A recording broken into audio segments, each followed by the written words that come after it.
Now we'll get to today's book, and I don't know if anyone's read anything about Jane Harper, but she has won all sorts of awards. She started as a journalist. So if anyone made it to that history book discussion, I think journalists make really good novelists, or even historical fiction, or they make good storytellers. And I think that's kind of interesting. She's done a TEDx talk on creativity and how she approaches writing. So if anyone's interested in that, you might look for it. Just put her name in TEDx and you'll pull it right up. The title is Creativity in Your Control. And also she has a series of detective books, I guess two, with a detective called Aaron Falk. Has anyone read any of her other books? He's apparently, one of these classic detectives, and they're making a movie of the first book called The Dry. Right. And it's starring Australian actor Eric Bana. So apparently he's a muscle man type guy. He's been in movies like The Hulk, and everyone's really excited about that. All right. I read The Dry. I didn't like it as much as I like this book. But yeah, it was a good, whodunit kind of detective thing. Yeah. Yeah. So that should be fun to look forward to, a movie like that, I think. They say the release date is August 27th in Australia. I don't know if they'll show it here or not. We'll just have to wait and see. So that's something about Jane Harper herself. And she does have a brand new book coming out called The Survivors, which is this one's set in Tasmania. So she's kind of interesting. I think she was born in England, but moved with her family to Australia when she was a young child, about 8 or something. And she basically grew up there, but then went back to England on and off. And so she has that sort of, she's an Australian, but not pure Australian, you could say. She can observe the area really well, I think. She captures the terrain really well in the book that we just read. Yes. Totally. Yes. So what does everyone think? I was kind of I think, is Arlene here today? No, she was going to be, and she just texted me that she wouldn't make it. Oh, that's too bad. She sent me email saying she was, but she pointed out last month that she felt it was very slow starting. And I have to agree with that. It's kind of a slow start, but you get this impression of slow and very broad, and the whole terrain of Australia. I mean, I can't imagine people's houses, neighbors being 3 hours apart. 3 hours apart. Isn't that what they said? Yeah, 3 hours. And not only that, but how did they build the fences around their property? Because they talk about meeting at the fence. I mean, it's just beyond belief, really, isn't it? And to have a property the size of Rhode Island or Delaware. I listened to the audio version, and it was difficult because I didn't like audiobooks, but I found certain things about it so compelling. I wanted to know. Yeah. Writes really well, and things that stood out for me were, I cannot imagine living without air conditioning. Never settled that area. How were you a pioneer there? I mean, she was incredible. The audio version, they interview her afterwards, and she has this high, squeaky little girl voice. They refer to this novel as a stand-alone novel, and 2 previous novels with the detective people were disappointed, evidently, that she wrote a novel that this detective wasn't in. But I found this book just compelling. I couldn't wait. And I mean, it was very difficult audio for me. I had to be moving around. I've walked around my kitchen table so many times, it's incredible. So not only did I get exercise, I got exercise with this book, but I thought it was really compelling and well written. Yeah, I listened to the audiobook too, because that's how it was available through Hoopla, and Right. I had trouble with the accents, and Yes. I normally don't have too much trouble with British accents, but this one I had to keep going back. Well, I found it interesting that the narrator, who was a man, Yeah. times when he sounded like those little girls. Hmm. And I found him really interesting, and he is choice, and in the audio interview afterwards, they talk to each other. I didn't get around to listening to that. I'll have to go back and hear that. I had to start over because I wasn't hearing the accent as well as I liked. So about a third of the way, I thought, let's begin again. And then I got it. Then it was okay. Hang of it. Mhm. Did anyone else listen to the audio, or did you read it, or what did you think? I listened to the audio, and I thought one of the problems with it was he kept dropping his voice so that you'd lose the last few words of what he was saying. So I thought part of it was the reader's technique. Or is that Australian type of speaking? I don't know. They seem Yeah, sort.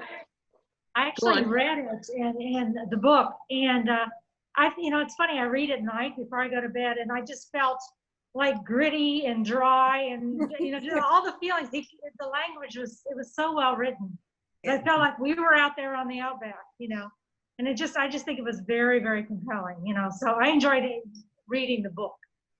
Yeah. I read it too, and after a slow start, really got into it. But I thought she was marvelous with the setting. Her descriptions were so specific. Now, they use the term station rather than ranch. And they said that the station was near the edge of a desert, and this is a quote from the book, where the horizon is so flat and far away, it seemed possible to detect the curvature of the earth. Yeah, And the heat and the red grit. exactly.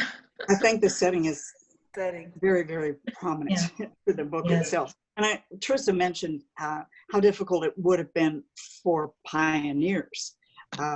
There's a phrase in the book that talks about infant mortality.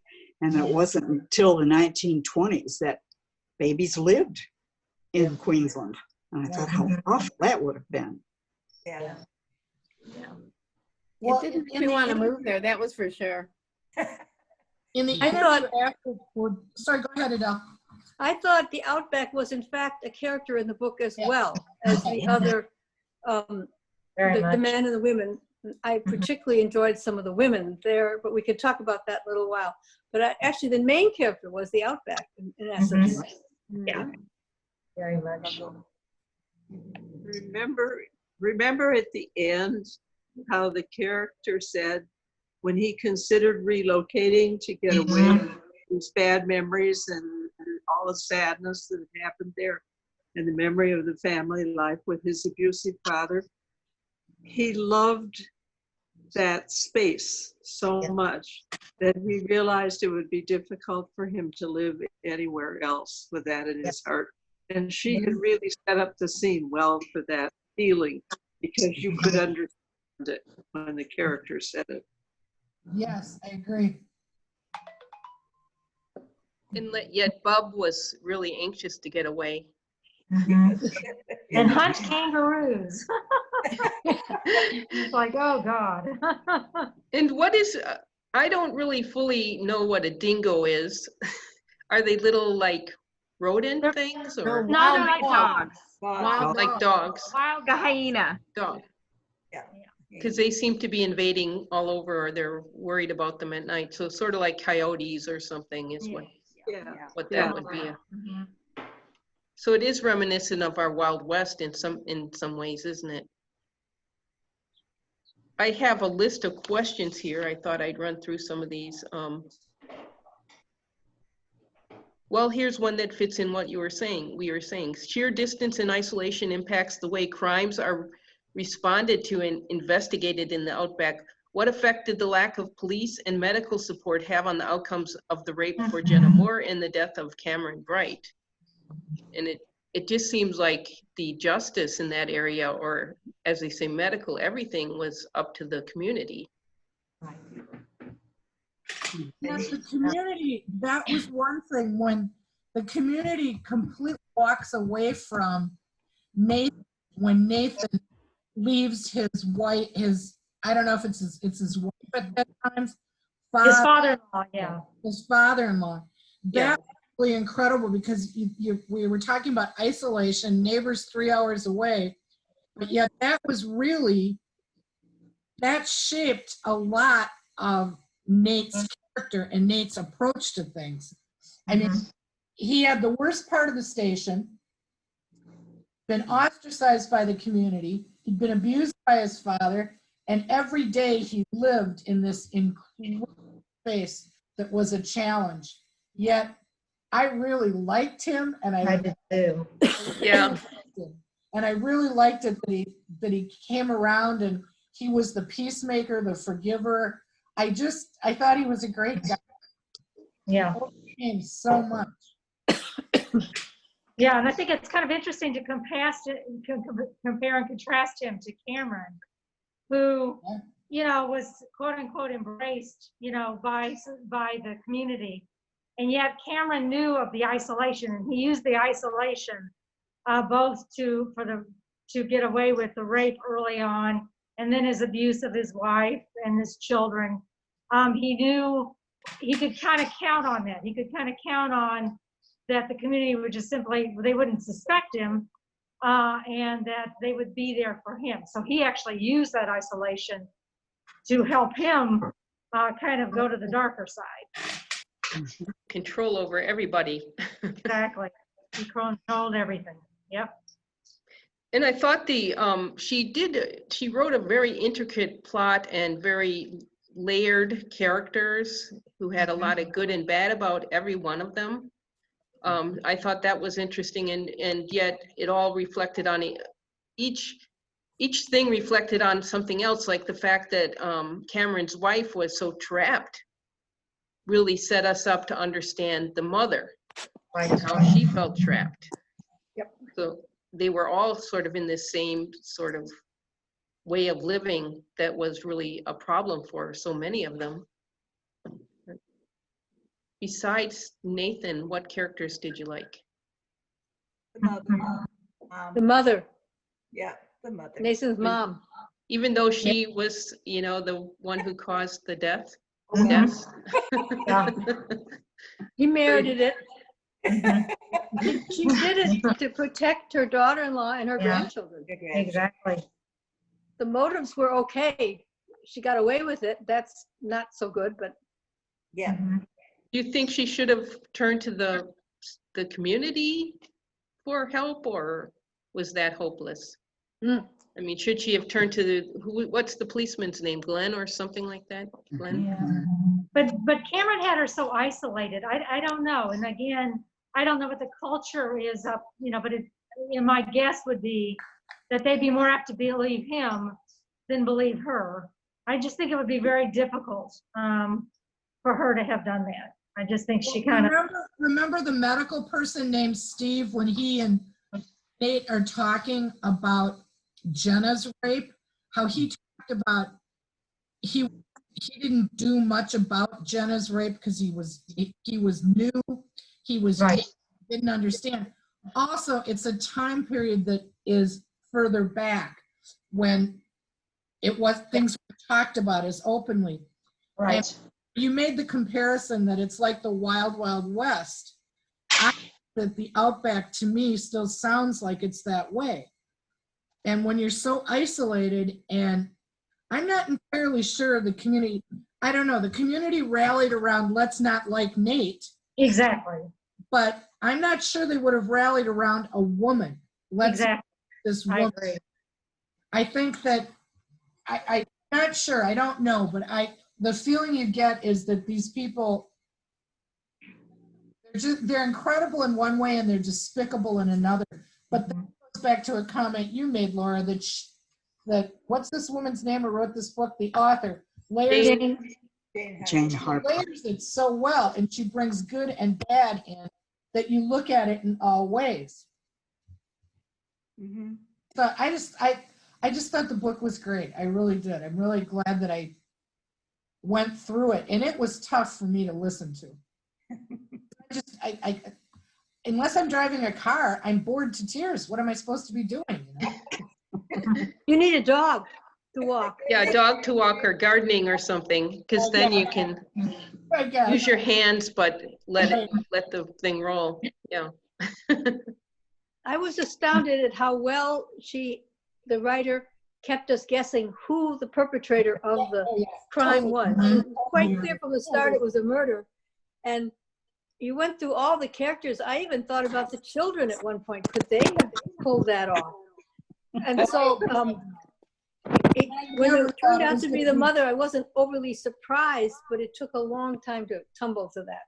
Yes. I thought for sure it was going to be Bub. Because I thought he wanted the ranch or the land, but He wanted to be out from under his brother, I think. But yeah, she in the end. I thought maybe those what do they call them, the hitchhikers or the couple that lived in a caravan and was working on the fire. I thought one of them. I thought it was Jenna, for a long time. I thought it was Jenna Moore, the woman who got raped. Yeah, because she kept coming back. Especially when Nate calls and they say she's out of town. Yeah. They say she's in Bali, and it's like, oh yeah, sure. And then I thought, well, it's closer to Australia than England. Maybe she just knocked him off and then went back to the spa, Yeah. I'm not a regular mystery reader, but I was fascinated with, is the term red herring when there's a potential culprit? She did a wonderful job of making it obvious that it could have been Bob, it could have been Ilsa. Almost every character in it could have been involved in Cameron's death. Yeah, that was really brilliantly organized, I think. So what did you think about the whole theme of domestic abuse? I read one person who said that it was overdone, but. That's interesting, Laura, because most of the reviews were so positive, and I really liked it.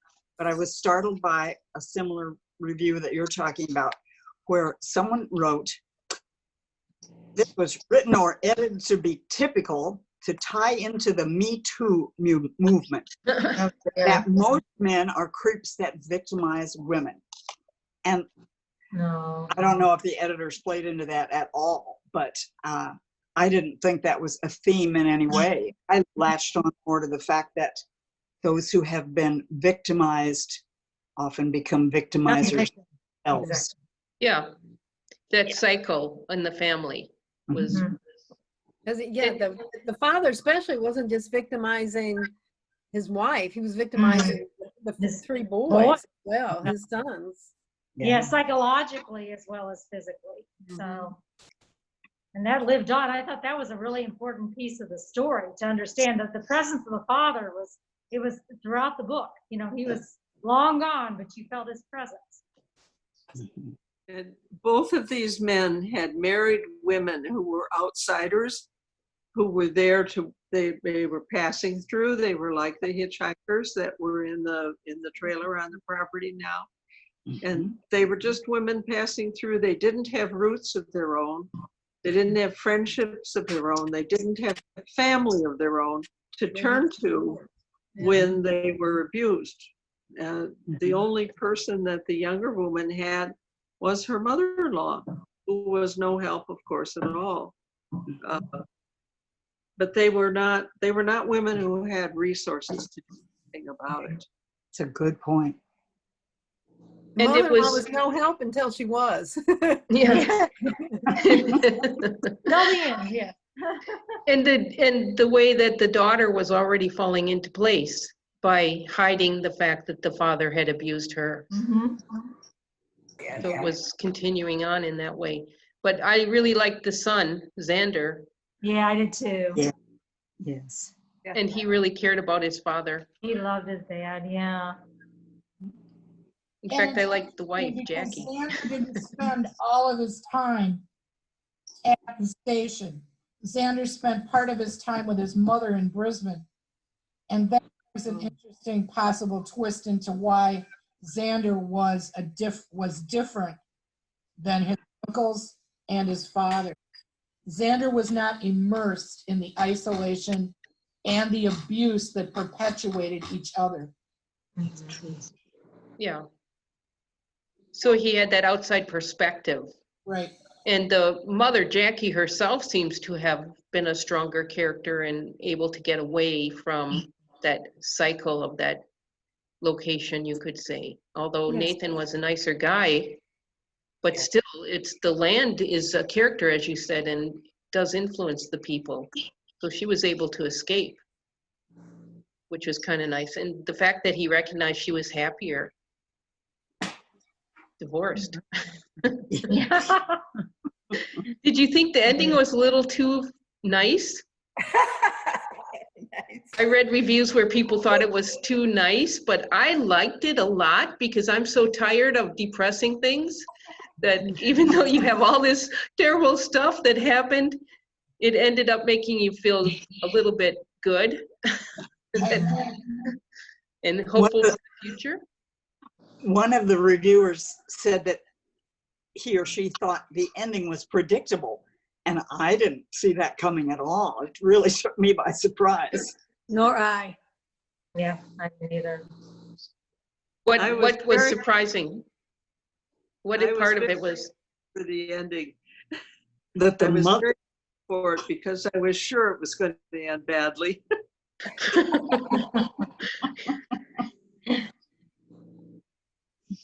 Well, I just thought. I found this an excellent book to read about isolation when all of us were partially at least isolated, not in the same degree, of course, but we could pick up a phone and we could take a walk, all of us. But I just began to empathize with those poor folks where the telephone worked sometimes, and it was just so harsh and awful.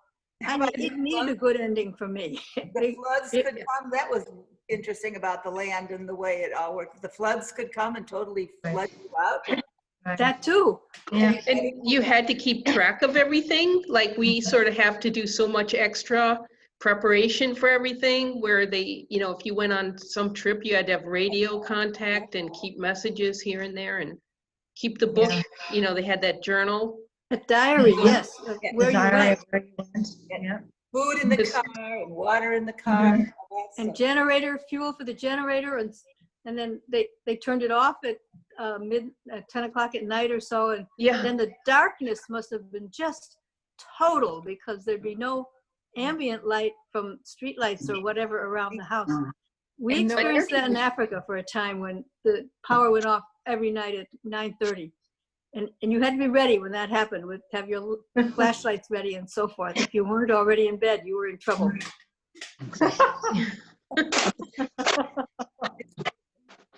But there didn't seem to be any Aboriginal people in this area. No.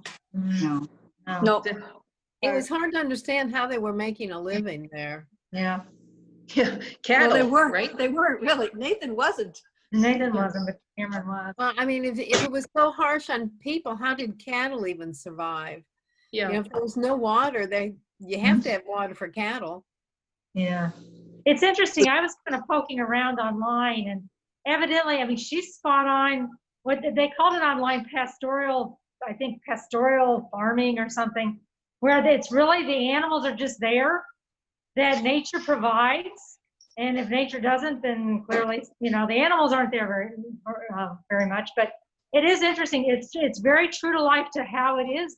Because I wondered, you know, not how accurate, but, you know, it seemed so amazing to me that this could be a way that people would live their lives. And somehow the cattle, they just range anywhere. They have areas where they know where there's water. And then the people live on the land and harvest the animals. You know, and that is the way it is. So I don't know, I thought it was very interesting. They talked about how there's some areas that are completely arid, some areas where you have arid, but you then have, you know, heavy flooding that can come out of nowhere.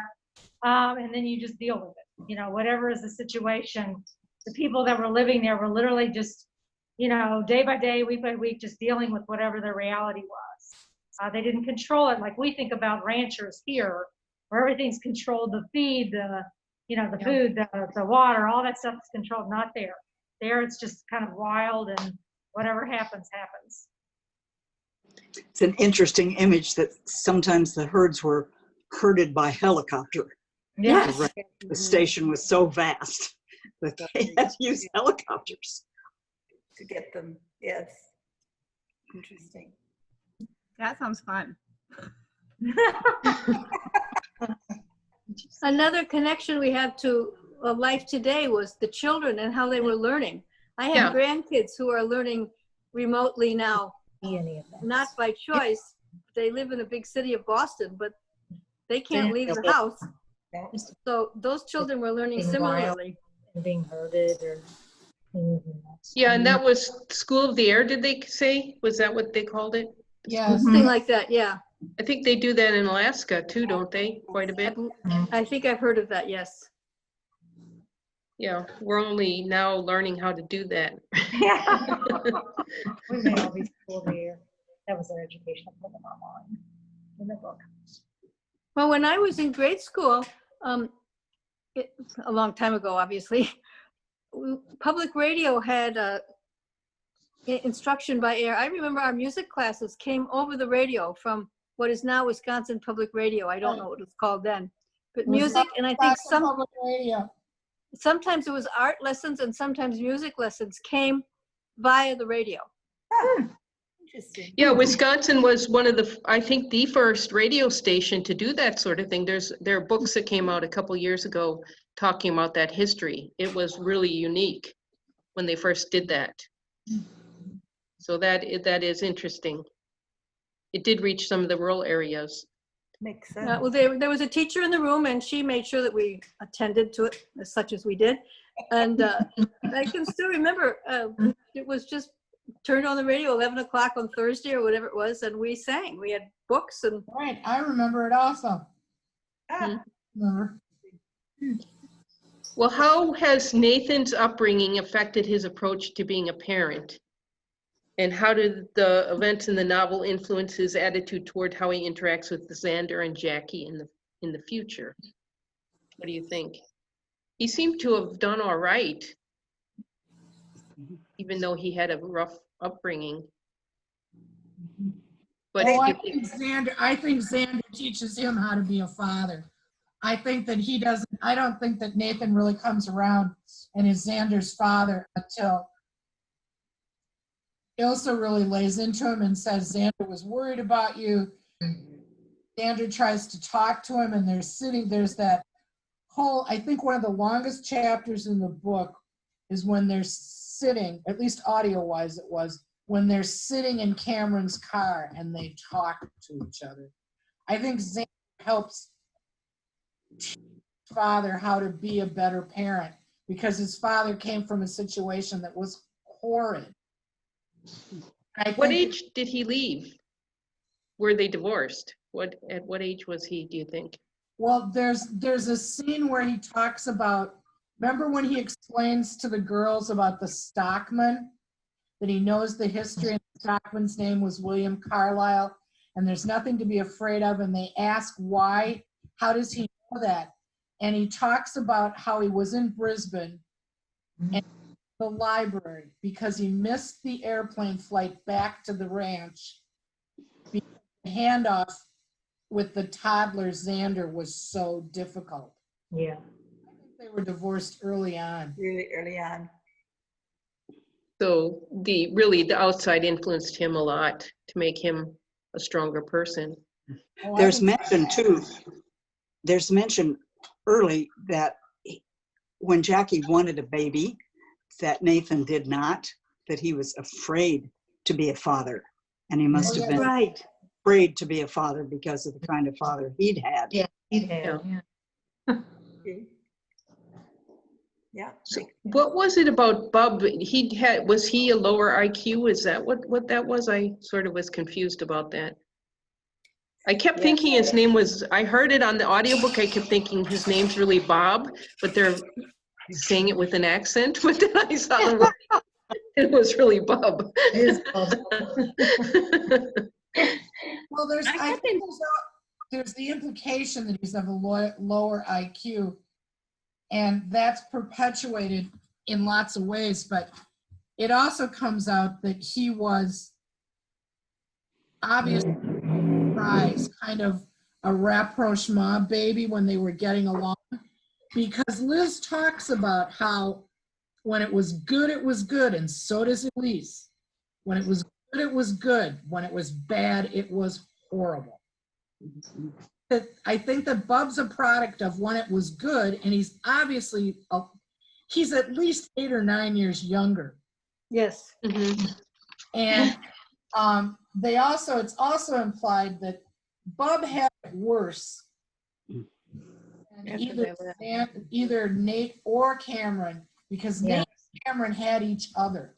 Exactly. They could warn each other, and they could stand up for each other and help each other, but Bub was there alone. And it's really implied, at least I thought, that the father really wailed on that kid. Yeah, that's what I think too. And physical, you hit a person in the right place at the right time, and it can addle their brain, their hearing. It can also cause just really incredible low self-esteem, all kinds of problems. I just think it was a self-protected slow learner, if that makes any sense. He protected himself, and by being and going along with everybody thinking that, he never got in trouble. But I think at the end where he came up with the idea of what to do with the ranch, it kind of showed that he really wasn't a slow learner. He wasn't. It was self-protection. He did it to protect himself. And so you think it was an act? To a certain extent, I think so. So he was detached on purpose. Think about the last scene at Christmas time, when he's directing everybody playing cricket and what a good time he's having. And he suspects, both he and Harry suspect, that Cameron's a jerk, that Cameron beats up his own kids.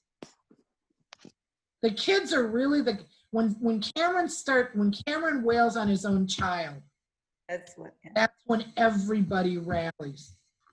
And everybody think about it and starts to realize that Cameron's not the guy we think he is. Yeah. So who feels most people seem to think the mother was justified in killing the two guys? Is that common, where we have a murder where people kill someone and they're justified, or what do you think? I don't see that she had an alternative. Yeah. I don't think the society would have come to her defense and protected her and the family, and particularly I think she was protecting the grandchildren. I don't think she thought she had an alternative. I think especially when it came to how her husband, just to do nothing probably was much easier, and it just kind of came almost natural, because she was living such a horrible life with the husband that, I could see that. It wasn't like she physically did anything to him. She just didn't do anything to him. And what do you think? She wasn't going to let that go another generation. No. True. Yeah, I think it's one thing when it's you're taking the abuse. When you see people moving to the next generation, and then it's your grandchildren, enough is enough. Yeah. Right, and think back about the descriptions of her during the whole process after he's found dead, during the funeral. She is just tortured. I thought about that. One of the problems I have with an audiobook that you don't have when you have it in hand is you can't go back. And I really wanted to go back and reread those passages of the description of her, because I remember that Nate says she's all in black and the only color was her bloodshot red eyes. Yeah. And I thought, this woman is just tortured, and she was just, I with Adele. But was that an act? though? No, I don't think so. Her own kid. Yeah, her own child. You know, she's prevented it. I agree with you, Adele, in the way you phrased it. She didn't have an alternative. Yeah, she really didn't. I think the society breaks were not there to Right, help but her that with this. still doesn't mean that she didn't kill her own kid.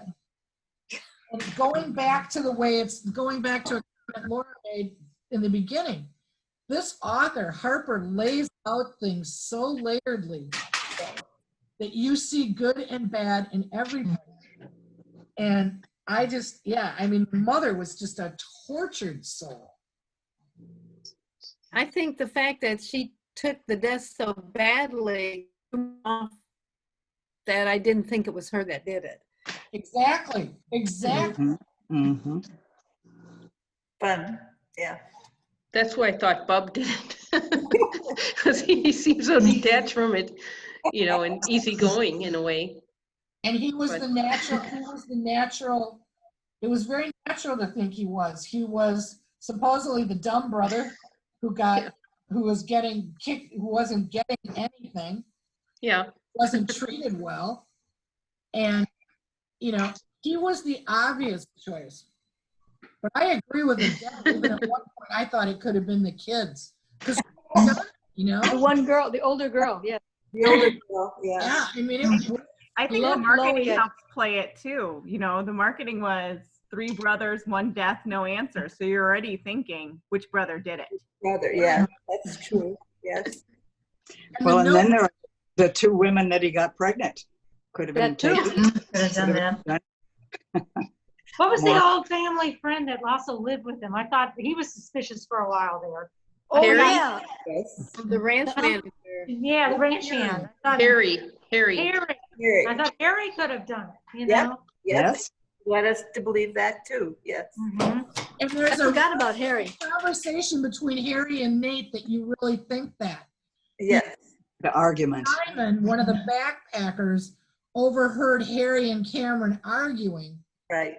And when Nate confronts him, Harry basically says, look, who hasn't had words with Cameron? Cameron is really a difficult jerk. Everybody thinks he's great. And that was another thing that really the funeral made you just completely undid any thought you had about who did it. Because everybody talked about how proud they were that so many people came.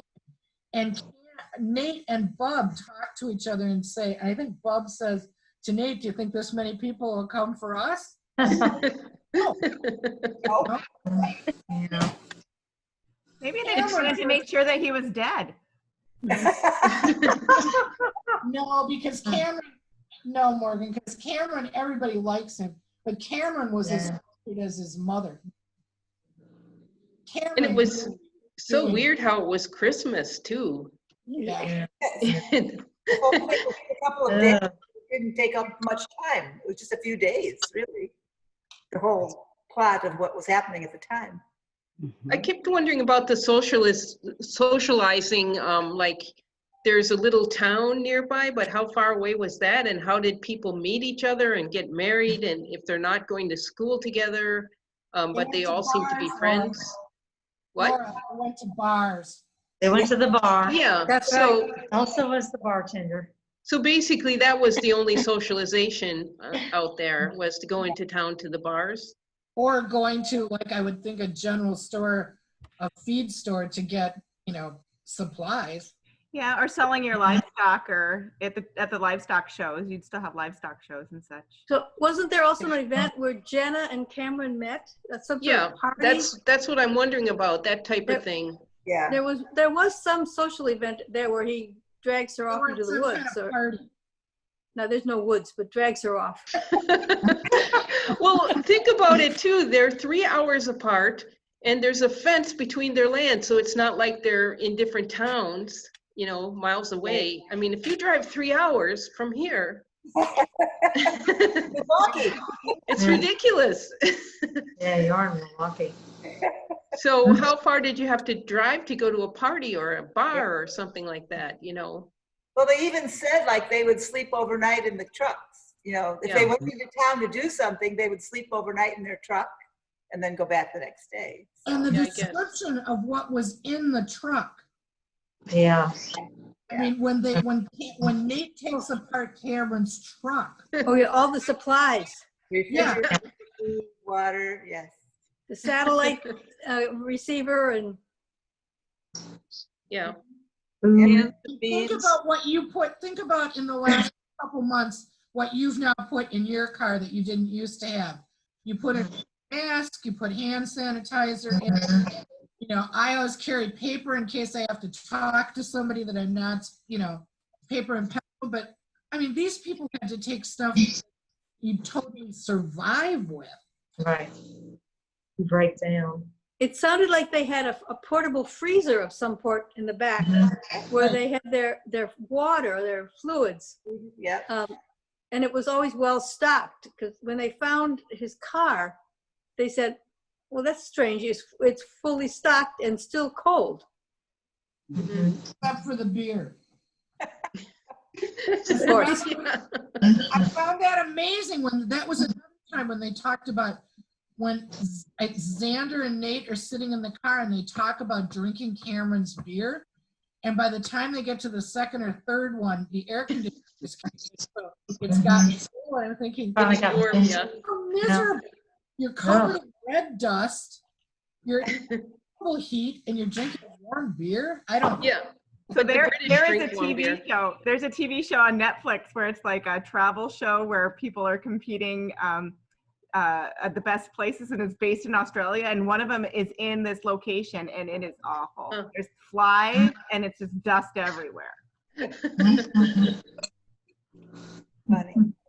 And they mentioned that you wouldn't want to take a shortcut if you were driving, because you could very well get stuck in the sand. Yeah. And get stuck where no one could see you is a huge problem. Yeah. Just a deadly location. Yeah.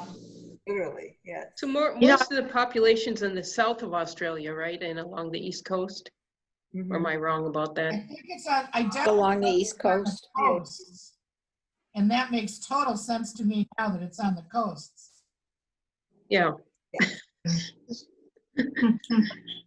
Yeah, I always think about Cameron sabotaging Elsa's car, you know, so that it didn't, Yeah. even though it was completely fine, she couldn't trust it. And that's another element of isolation, that she then cannot go very far because she knows she may not survive. Or she can't take the girls anywhere far because she can't rely on that car. Well, the first furtive move she makes with the plastic envelope, she realizes that they don't have, and that's another way that Cameron finds out that she's trying to do this, because the littlest one, what was her name? They kept calling her Lois. That's her name. Lois. Lois. It's just referred to in the book as L-O. Low. Low, yeah. Lois is the painter, and she gets really upset because Lummy packs away some things that she wants. Mother puts stuff in the survival package, and she complains about it, and that's how the father figures out that the mother will take this. Getting ready to go. Yeah. I'm ready to go, yeah. Yeah. I mean, it's hard enough. It's hard enough for an abused woman to get away, but I mean, it was impossible for it was impossible for They these. were trapped. Yeah, trapped. Yeah. And then obviously when Liz realized the violence that was coming when he found that envelope, she almost had to do something. Yeah. And what was with nobody could ever touch the picture? And what was the picture? I just didn't get it. It was like, okay, so he painted a picture, you know? That's what was taped behind it. Yeah, Liz had hidden the bag of Ilsa's stuff behind the picture. Because no one was ever allowed to touch the picture. He win a prize with it or something, so Yeah. it was his ego. There's a famous painting, locally famous painting. And you got the feeling he had abused the kids for touching it. You know, that was their extreme reaction. Oh, yeah. So that was another sign of his abuse. the first when Nate brings it out, the little girl goes, "Don't touch it! Don't touch it! You'll get in trouble." Yeah. What is this, that whole Stockman's grave thing? That's just the guy who died out there and was buried in the 1800s? Is that what that is? Well, he Yeah, did that to save his family, didn't he? Wasn't there something? yeah, Yeah, that was the idea. He sacrificed himself to save his family. exactly. Yeah, but there was all kinds of lore with it, as you would have in any community where they make up stories. You know, it's kind of like, that's probably not sexy enough. You kind of have to make it, you know, some dramatic thing. So, The ghost but story, yeah. sort of. Well, Yeah. according to Nate, when Nate finally tells the girls on Christmas Day that he went to the library in Brisbane and read about it, and what really happened, because the girls are afraid to go there for many reasons. The girls talk about how they're ghosts, monsters, and they don't want to go there because they're not supposed to say that they can't go there because they're trying to run away from their father. Yeah. But Nate tells the story that it's a man, William Carlisle, and his son are both on horses, and there was shade there. Because remember, they always talk about that Just tree. of shade, yeah. And they try, and for some reason they stop there, and the young boy's horse gets away. And Well, there's a storm coming, a dust storm. Yeah, a dust storm, big dust storm, yeah. And the father doesn't feel that the horse can carry both he and the boy back. Again, that brings up the, 12 miles away from where you are. So the father tells the kid to get on the horse. Get on his horse, yeah. Sacrifice himself. Right. Yeah. So, Yeah, it was a good one. It was a good one. She's a Well, good it sure was a multicultural, I mean, a different Yeah, culture. I'm not going there. It sure Let's makes you. plan a trip. Road trip. Does anyone remember reading that other book on Australia? What was in the Bill Bryson. Bill Bryson? Yeah, Yes. that was another really interesting one, but you got that same sort of sense of people being isolated in small communities and eccentrics. Yeah. Kind of But eccentric. there was over more there. humor in that one. Yeah, a lot more. That gun thing is interesting too, because didn't Australia get rid of guns Yes. pretty much? But they talk about his license and how it seemed to be such an important thing to everybody that he let it run out. Yeah, Yeah. but how you save yourself, like with Yeah, the I dog. think that's probably survival, maybe because of like the dingoes and everything else around. He let it lapse and they were concerned because they thought he might commit suicide, or what was going through his mind, or that's at least he thought it would alleviate their worries about suicide. But I think from their perspective, it's such a wild and rugged place that to not have a that gun, defense. yes, you'd be so vulnerable. Yeah. So Yeah, it's interesting because I was there's another detective, Holst, I think is Horst or whatever is the name of the author, and it's a Norwegian book. And in that one, in Norway, he's a detective and the FBI comes over to help. And the FBI is all about guns, and they're told they can't carry guns around because it's against their rules. So it's interesting how every culture has its different perspectives. Yeah. But I'm surprised that Australia got rid of the guns the way they did. And, considering they're kind of like the Wild West. yeah, I thought that was interesting too. I think it's guns of a certain type they got rid of. Yeah, AR, like the AK-47 and AR-15 kind. So though that's The mainly. semi-automatics, I think, yeah, were mainly it. Mhm. Has anyone been to Australia? I have. Mama has. Yeah, I have. Well, what did you think? You're probably in the cities though, right? No, we Primarily, or were, not? we were in we were all over. All We over. fly everywhere. Uh-huh. And we were around Ayers Rock and Alice Springs. and Mhm. then up to Queensland, and then over to Sydney and Melbourne. Mhm. How long were you there? A month. Well, we went to New Zealand too, so Uh-huh. probably a couple of weeks both places. That's a long way away. Yes, Yeah. Long trip. You gotta very see- long trip. You It's gotta a see the very sea. diverse country though, because they have one of the largest rainforests in the world still. Up Yeah. in, part of it in Daintree, and Hmm. then they have the barrier reef as well as big cities and True, yeah. lots of interesting places. Mhm. Yeah. Believe it or not, when my son was in high school, I think, well, he must have been like a freshman or sophomore, very young. He went, for some reason, he wanted to go on this AFS program to Australia for 3 months. And he instigated the whole thing, and I ended up letting him go, but I was terrified letting him go alone on the airplane to Los Angeles, where he was meeting up with the bunch of people flying over to Australia. And he's he's the youngest, and he's not always on top of everything. So I was worried the whole time, but he came back alive. But the last part of the trip, they did an outward bound program. So he came back all the way from Australia with soaking wet clothes in his suitcase. I'll never forget that. And then he wrote short stories about things that just terrified me, but luckily I wasn't there. Falling off a cliff and everything. Oh, my. So that's my experience with Australia through him. And I guess we could round up or close out here unless someone has something to say, but I wanted to say one more thing about Australia that I read not too long ago in The Guardian.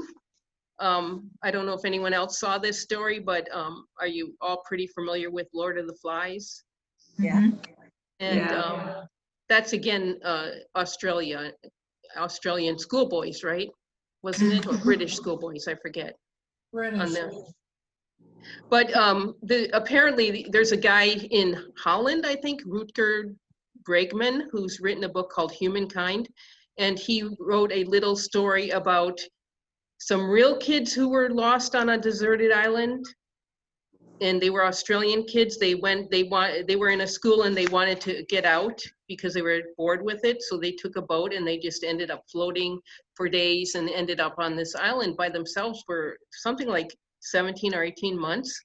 And everyone thought they were dead. So rather than becoming savage, like in Lord of the Flies, they actually were very cooperative and worked out a way of surviving by helping each other. So he wrote this in his book about humankind because he's trying to write that people are not as bad as we often think they are. I read that article. And that book is on order, I think, right now. But it's really a fun article if you're familiar with Lord of the Flies. And also the author looked into the background of who wrote that book. All of a sudden I'm having Golding. Yeah. Golding. William. And actually he had a really bad childhood and he grew up in an abusive situation. So that's why he wrote a book like that was so negative. So not everybody is negative. And I think this book, Humankind, might be a very positive thing to read. And to read more about those kids who actually helped each other. Yeah, they kept a fire going the entire time. They took turns. It never went out. Yeah. I think it's, again, survival that you're taught in cultures like that. Yes. It's interesting. Does anyone have anything else to say? Thank you for the book. Yes, that was a good one. All together. It was. Yeah, it's fun to have It was nice to see everyone. Yes. Really nice. Thank you, Morgan. And thank you, Yeah. Laura, for doing this. Putting us all together. I will Yes. mention we're having another book club tomorrow night for the Bailey's Harbor Book Club. It's at 7 p.m. and the information of the Zoom is on our website in the calendar. And we are going to be having the author come. So the book is Population 485 by Michael Perry. So he is going to be on the talk with us. Fun. Oh, cool. Would you Very repeat the cool. author again? Michael Perry. Like, okay. Oh, okay. From Wisconsin. Yeah. Yeah. I read the book. It sounded familiar. I couldn't remember. And even if you haven't read it and you just want to come on in, you sure can just come and listen. So It's a great book. It's a good book, yeah. And I've heard his band play, and he's fun. And then Thursday, Janine who's at the Harper Library is going to talk about her experience with COVID-19, which should be very interesting if you're curious about that. She was in Mexico, and when she came back, she was positive. So she isolated for a couple weeks, and then apparently because she had a relatively mild case, they wanted to study her blood and the antibodies, something like that. So she's going to talk about that experience, and might be kind of interesting. That's Thursday. At what time? 2 o'clock. 2 o'clock. Again, it's on our calendar. Yes. So all of our programs that are Zoom are on the calendar. So now that you don't have to be jumping to Sister Bay or Egg Harbor, Sturgeon Bay, you can just tune in. It's kind of fun. Great chance. Even from Florida. Other places. Door County forever. It's getting hot here. I'm ready to leave. It's supposed to be 80s today here. Yeah. We were close to 90, yeah. Yeah. 90 in Madison. I want to know, Laura, is there room to park on the curb in front of the library to pick up the internet signal? Or is it crowded all the time? No, I see cars out there regularly, but there is some room. So I think you can even pick it up almost to the parking lot across the street. Ruth, you can go in the parking lot across the street, halfway through the parking lot, it still reaches. Mm-hmm. Wow. And even the parking lot on the east side of the building gets Wi-Fi signal very good as well. And Door County has been very careful about the COVID situation. So I think the numbers have been pretty steady, which is a good news. One thing they've just passed for the summer is I read that they're going to have, the restaurants will have tables outside in the front on 3rd Avenue. That should be kind of fun. Kind of like Madison has all those. I always love how Madison on State Street has restaurants outside like that. So Ruth, are you and Vela coming to Door County? Yes, tomorrow. Oh, wonderful. I stayed home for this. Oh. I hope you find your house okay and that you have some beach. What? I hope you find that you have some beach. Yeah. Pretty bad right now. Water's high. No beach. I'll be lucky if I have a cabin, let alone a beach. Okay. Do you know when the library is going to be able to get books from other libraries for us? We haven't heard. We have not heard. And that's the truth. Yeah. Yeah. Well, look at it this way. If there's a book in Ephraim, take a drive to Ephraim. Call Ephraim. Yeah, they have just opened up. Something to do. Yeah. Look at the cherry trees on your way north, right? Yeah.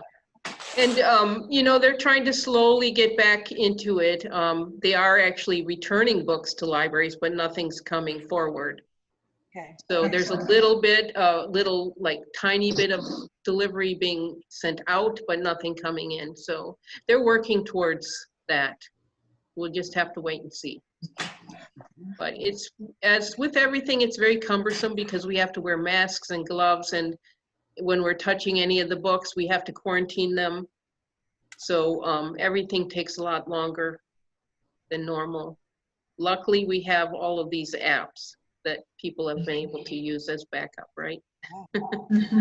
Overdrive and wonderful, yes. Oh, and I can tell you guys, the summer reading program is going to be starting on June 15th, and it's for kids, teens, and adults. And it's an app you can download, and it's called Bean Stack. It should be live hopefully later this week, where you'll be able to find Door County Library on there. And you win prizes for gift certificates from the Door County Visitors Bureau that you can use anywhere in the county.